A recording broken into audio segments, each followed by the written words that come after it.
Gérald Darmanin, parce que le contrôle du pass, on l'a entendu dans de nombreux reportages sur Europe 1, n'est plus forcément systématique. Est-ce que vous allez demander aux policiers de contrôler davantage les lieux où il est exigé? Oui, vous avez raison. Le président de la République me l'a demandé hier. On avait grosso modo en septembre 50 000 personnes qui étaient contrôlées chaque semaine, à peu près 8 000 établissements.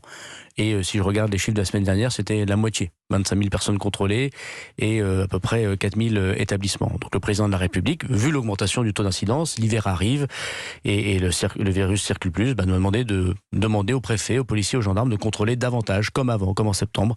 Et ce matin, une instruction part au préfet et je les réunis bientôt pour pouvoir appliquer ces demandes. Nous allons parler dans quelques instants, Gérald Darmanin, d'insécurité. Pensez-vous que ce soit, pertinent de demander aux policiers ce travail supplémentaire, même s'il est peut-être nécessaire, ce contrôle accru, alors qu'ils sont sursollicités sur le terrain de l'insécurité ou de la sécurité? D'abord, le ministère de l'Intérieur, c'est pas que le ministère de la Sécurité. C'est le ministère de la Protection au sens large de nos libertés.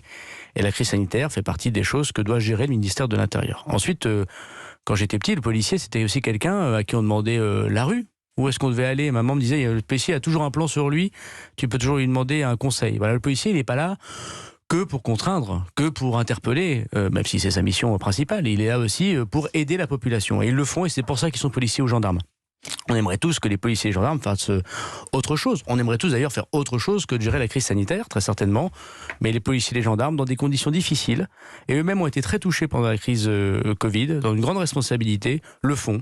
Et je vais continuer à leur demander de le faire parce que c'est le besoin des Français.